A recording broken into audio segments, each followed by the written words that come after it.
Oswaldo ele foi um médico sanitarista, também tinha o seu lado político, teve a capacidade de aglutinar ali em torno dele grandes mentes da época, por isso conseguiu também ser tão bem sucedido na sua empreitada, né, no que se dispôs a fazer. A microbiologia é a ciência que estuda os seres microscópicos, né, o que não dá para ser visto a olho nu. O Oswaldo ele se especializou no Instituto Pasteur, algo assim muito novo para a ciência na época, principalmente aqui no Brasil, que não se tinha tanto investimento. O Oswaldo ele vem com esse conhecimento e tinha 3 principais doenças que estavam matando com muita força a população naquele momento, não só a população, como também as tripulações que vinham de outros países fazer comércio com a cidade. Então isso já estava começando a atrapalhar a vida econômica da cidade também. Que doenças eram essas? Era a varíola, que era uma doença muito comum no início do século XX aqui no Brasil, no final do século XIX também, estava matando muita gente. A peste bubônica, também conhecida peste negra, é transmitida pela pulga que habita o pelo do rato, né? E também a febre amarela, que era uma outra doença muito comum na época e que era transmitida naquele momento pelo Aedes aegypti. O mesmo mosquito transmite a dengue, a zika, enfim. Na verdade, a febre amarela e o Aedes aegypti vieram importados da África. E aqui ele encontrou lugares, né, cheio de Aedes aegypti e teve todas as epidemias, teve no Rio de Janeiro, em São Paulo. Esses grandes pesquisadores, Adolfo Lutz, São Paulo, Oswaldo Cruz, no Rio de Janeiro, foram que fizeram um código sanitário, porque naquela época era muito pior que hoje, né, as condições. Então eles combateram justamente o Aedes aegypti. E, a partir de 1942, não teve mais febre amarela urbana, ou seja, transmitida pelo Aedes aegypti. O bicho conseguiu, o vírus se adaptou a uma fauna silvestre de mosquitos. Por paralelismo, a gente é muito parecido fisiologicamente com os primatas. Então o bicho começou a fazer o ciclo, que era o ciclo humano, né? O humano se contaminava, o mosquito chupava o sangue, se contaminava com o vírus, passava para outro humano.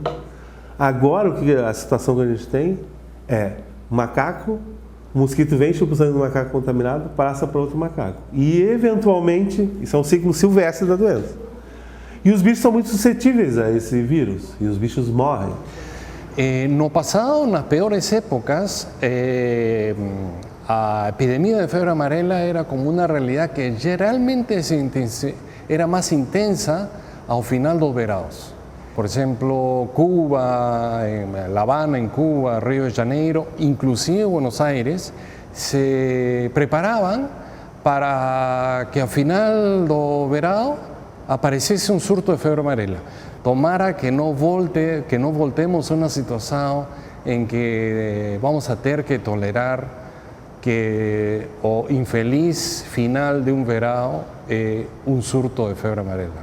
Para o oeste de São Paulo, para o estado de Minas Gerais, para o Espírito Santo, tem que tomar vacina 10 dias antes de ir para esses lugares. Então, qualquer área que vai circular em área silvestre tem que tomar vacina. Mas, nesse momento, talvez até não só em áreas silvestres, né? Se tu quando adulto tomar 2 doses de vacina, não precisa se vacinar mais. Quando criança, tu tem que tomar aos 9 meses e antes dos 5 anos. 4 anos é alguma coisa. Tu não precisa se vacinar mais. Se tomou só uma, quando criança toma uma só, repete depois de 10 anos. Então, tomou com 2 anos, repete com 12 anos. Então, já não precisa se vacinar mais. O problema foi que nos anos 50, 60, inclusive 70, havia muito mais esforço em vacinar as pessoas, não? Para viagens a Brasil, a Colômbia, a Cuba, se exigia uma carteirinha de vacinação de febre amarela. Uno não podia tomar um avião sem ter essa carteirinha. E nos últimos anos ha habido como una relajo, una sensación de victoria, una complacencia, y esa vacina no ha estado tan presente, por ejemplo, na mente dos pais de família quando tem que vacinar a seus filhos ou quando tem que levá-los a outras zonas onde existe o perigo. Se a pessoa não for viajar para uma área dessas, onde está circulando o vírus, acho que não tem que se vacinar nesse momento. Por quê? Porque tem que focar, né? Canalizar todos os esforços numa direção só, onde se sabe que está presente o vírus. Hoje se sabe que está em Minas, produzindo caso, e no Espírito Santo produzindo casos. Em São Paulo também. Então, esses 3 lugares é que tem que ser direcionada a vacina. O que aconteceu alguns anos atrás é que começou a aparecer bugios mortos, não é? E aí, então, todas essas carcaças, elas foram coletadas, não é? E foi feito um exame e ficou comprovado que os macacos morreram em função da febre amarela.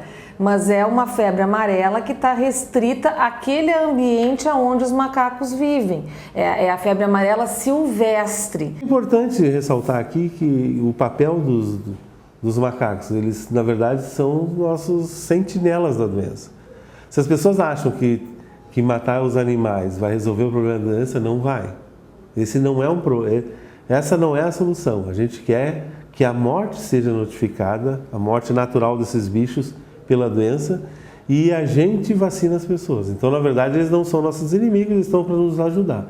E não é ele que transmite, né? É o mosquito que transmite a febre amarela.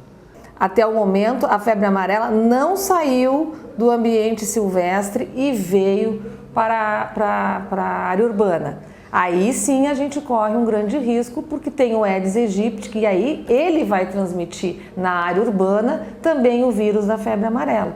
Só que a gente não pode esquecer que, diferente da dengue, do chikungunya e da zika, a febre amarela tem vacina, né? O problema é que quando tu vacina adultos, é um problema. Os adultos se recusam.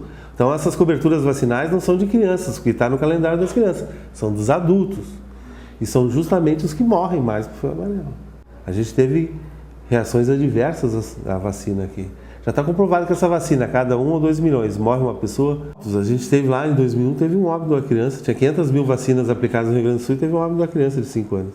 Otra lección de historia es que generalmente las epidemias de dengue ven antes que las epidemias de fiebre amarela, de surto de fiebre amarela.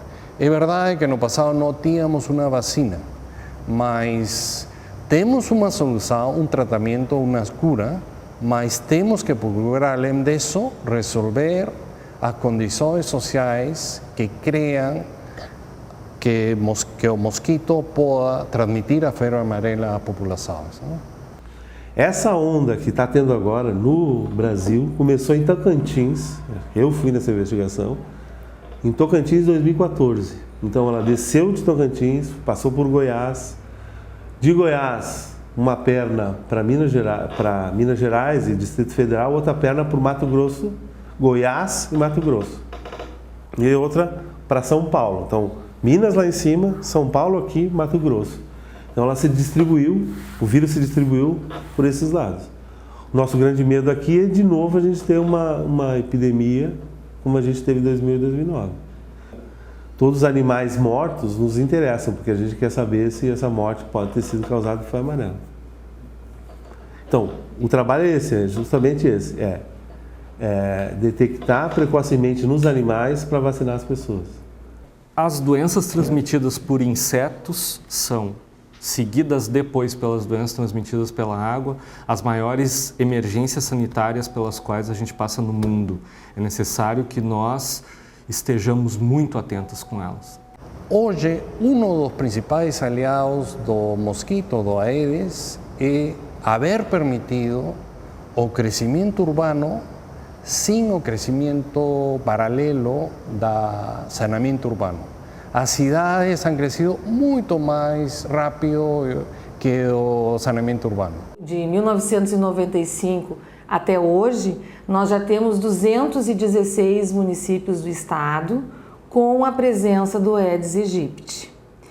E ter um Aedes aegypti no município significa um risco enorme para que haja a propagação de doenças como a dengue, como o chikungunya e como o zika. Basta a gente ter um mosquito que o município então já está naquela condição de risco para a transmissão dos vírus dessas 3 doenças. A pessoa precisa estar exposta a um número X de picadas para efetivamente contrair essas doenças de transmissão, virais de transmissão por mosquito, e aí as pessoas estão cada vez mais expostas conforme elas estão mais ou menos dentro dessas zonas onde tem, digamos assim, contagens mais altas de mosquitos. Começo do século XX, um cubano, Carlos Finlay, descobriu o que fazia o mosquito Aedes aegypti na transmissão da doença. E esse descobrimento sozinho permitiu controlar a febre amarela nas cidades, porque com distintos métodos, muitas vezes com peixes de rio que eram colocados nos contenedores de água doméstica para que comecem as larvas do mosquito, quase se acabou com a população de Aedes aegypti nas cidades. As larvas de mosquito, em geral, elas têm os seus predadores naturais, né? As peixes, algumas espécies de libélulas, existem algumas bactérias também, né? Que até originam produtos biológicos que também são utilizadas como predadores naturais. Mas é que neste momento a proporção dessa infestação já chegou num ponto em que, além desse controle, né, biológico, como a gente chama, nós precisamos ainda fazer o uso, infelizmente, dos produtos químicos. O Aedes aegypti estava erradicado das Américas em 1963, não é? E a gente, por quase 70 anos, no Brasil, nós não tivemos, por exemplo, surtos de dengue, em virtude desse controle importante do Aedes aegypti. No entanto, com a erradicação adequada, né, do uso do DDT como inseticida, se optou ou não se optou na época por utilizar algum outro inseticida com potencial residual, que realmente pudesse ter a possibilidade de fazer um controle mais efetivo de mosquitos. Desse modo, acaba voltando o mosquito no início da década de 90, tanto que hoje a gente fala em controle, em combate ao mosquito, utilizando estratégias combinadas, né? Não só a questão de diminuir a possibilidade ou minimizar ao máximo a quantidade de locais onde tem água para esses mosquitos depositarem seus ovos e depois as larvas, etc., se desenvolverem, como também o uso de inseticidas, o uso de larvicidas, tudo isso combinado com estratégias de educação da população para tentar combater o mosquito. No inverno, como as casas ficam mais fechadas, as pessoas, nós costumamos nos abrigar, a gente costuma achar que os mosquitos desapareceram. Não, mas eles estão ali escondidos embaixo da cama, atrás de um armário. Sem falar que os ovos desses mosquitos, eles têm uma característica que faz com que eles resistam até um ano, não é? Grudadinhos naquele recipiente onde a fêmea depositou seus ovos. No momento em que ele encontrar uma umidade, não é? O contato com a água, desse ovo então vai eclodir a larva que vai dar continuidade à formação do adulto. Por exemplo, os casos de chikungunya no Rio de Janeiro mesmo, tendo uma temperatura amena, continuaram, e aqui, esporadicamente, começa já a ser notados alguns casos. Os poucos casos que nós temos de doença transmitida por mosquito já começam ali por agosto, início de setembro, justamente porque estão retornando, né? Tá uma temperatura que ainda não é tão alta, mas que já está relacionada. Isso vai acontecer em Caxias, vai acontecer em Porto Alegre, vai acontecer em Novo Hamburgo. Coincidentemente, cidades grandes onde eu tenho bolsões, onde há precariedade na infraestrutura e vai permitir justamente uma maior contagem desses mosquitos. Cada espécie tem o seu hábito. O Culex pica à noite, a fêmea do Aedes pica durante o dia. Isso depende, não é, da espécie. E no caso do Aedes aegypti, ele é urbano porque ele tem uma preferência ao sangue de mamíferos. E aí ele foi se adaptando às condições do urbano. E hoje a gente já tem relatos, inclusive, de presença de larvas de Aedes em águas que já começam a ter uma quantidade de matéria orgânica diferente daquela que antes a gente estava acostumado a achar. Por quê? Porque essas espécies elas vão se adaptando, Um princípio darwiniano, qualquer população grande, muito exposta a uma pressão de seleção constante, seja inseticida, seja falta de alimento ou algum outro tipo de desafio, ela tem ali dentro os indivíduos que podem se adaptar a essas condições e, à medida que vai passando o tempo, eles vão ficando resistentes, por exemplo, a inseticidas ou a outras estratégias ou adaptados a algum tipo de modus vivendi diferente, como é o caso, né? A gente comenta aí, esse mosquito, por exemplo, diferente do primo dele lá do Albopictus, ele gosta de ficar dentro de casa. Isso é uma espécie de adaptação, não é, que eles vão desenvolvendo. E aí, infelizmente, a gente chega numa situação em que hoje é muito difícil controlar um mosquito se a gente não usar todo o ferramental, seja de químico, seja de manejo disponível para poder fazer algo, né?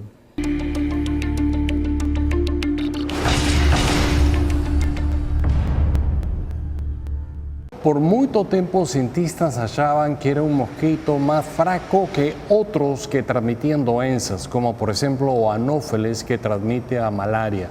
O Anopheles mora geralmente en zonas pantanosas, longe das cidades. En cambio, Aedes geralmente prefiere morar perto das pessoas, em contedores de agua doméstica nas casas, mas agora se está revelando que esse mosquito é muito mais forte do que as pessoas pensavam, não? Agora, não é mais forte somente por razões biológicas, sino também por razões sociais, que o aliado do mosquito é a pouca infraestrutura sanitária que tem as cidades de países de renda media, países en desenvolvimiento, o número de pessoas que moram em favelas ou que moram perto do mosquito e que as autoridades sanitárias não dão conta para resolver esse problema.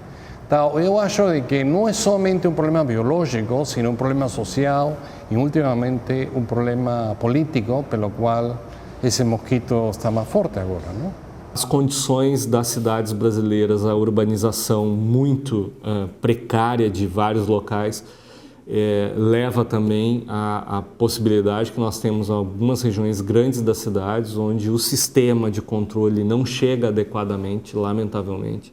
Nós temos áreas das cidades brasileiras hoje, lamentavelmente, sitiadas por situações sociais, a despeito das comunidades que lá vivem, mas que não permitem muitas vezes um bom manejo, né, a entrada dos agentes de saúde, por aí vai, e aí se disseminam mosquitos. O Aedes, a dengue, o chikungunya, o zika vírus, ele não é um problema somente da área de saúde.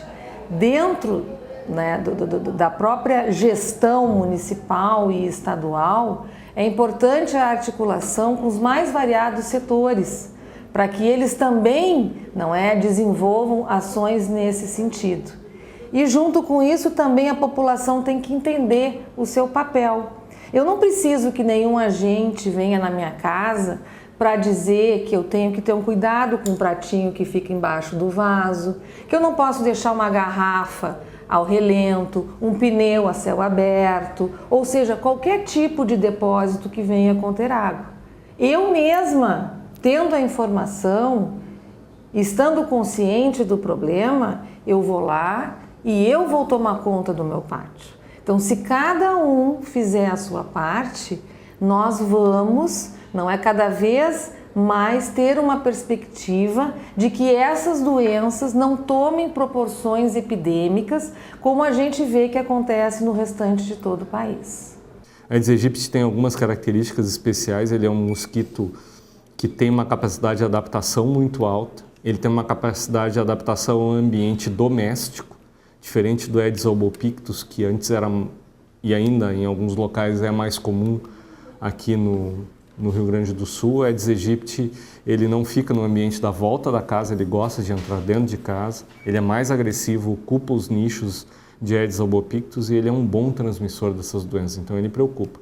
E está instalado, né, o número de municípios com Aedes aegypti hoje, comparado a 10 ou 15 anos atrás no Rio Grande do Sul, é na casa de centenas, e há uns 10 anos atrás era na casa das unidades. Então, realmente preocupa muito essa dinâmica que ele tem tido ao longo do tempo. É uma espécie de mosquito que faz o depósito, não é? Deposita os seus ovos em pequenos recipientes e esses recipientes normalmente estão dentro dos pátios das nossas residências e que também muitas vezes são muito fáceis de serem eliminados. Basta que a população mude determinados hábitos, entenda a real importância da gente não ter nenhum tipo de depósito que venha conter água, que nós então estaremos, não é, entrando nessa briga contra o mosquito com a melhor arma que a gente tem, não é? Que é a conscientização e o trabalho mecânico. Eu não acredito que nos próximos anos, assim, do que a gente conhece do processo, tem visto, a gente vai ter surtos assim de enormes proporções, seja de zika, seja de dengue, mas o número de casos vai aumentando, não é? E a gente deve se preocupar com isso também na região sul do Brasil, sem dúvida. Onde o município que mantém a sua equipe de vigilância, fazendo um trabalho de qualidade, a gente consegue manter os índices de infestação abaixo, não é, do que poderia vir a ser um risco para a transmissão do vírus, não é, dessas doenças. Um diferencial importante que tem no Zika é que ele também tem outras vias de transmissão, principalmente a transmissão sexual, né, e outras vias que se desconfia, como a própria via ocular e etc. Então isso é um pouco, é um agravante da situação, digamos assim. Mas seguramente a grande parte do problema está relacionado ao mosquito, nós não precisamos ter dúvida disso. Vacinas só num período muito mais adiante, não é, no caso principalmente do Zika, e que eu não colocaria para os próximos anos, assim, de maneira muito próxima, a médio prazo.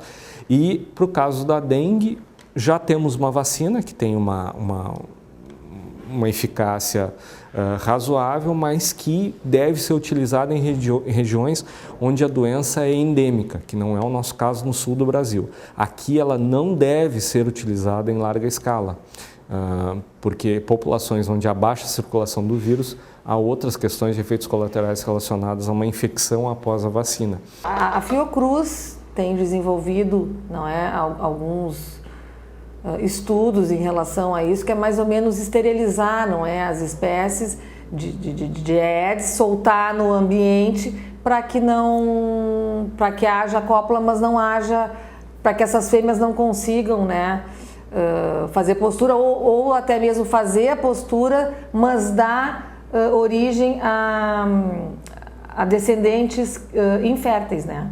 Mosquitos, né, com modificações genéticas ou estéreis, etc., no sentido de evitar um aumento, ou minimizar o aumento das populações, principalmente nas épocas mais quentes do ano. Erradicar é impossível, né? Não tem como a gente terminar com a espécie, mas o que a gente pode, é essa luta, então, que a gente está tendo, é de manter esse nível de infestação baixo, a ponto de diminuir cada vez mais o risco de transmissão dos vírus.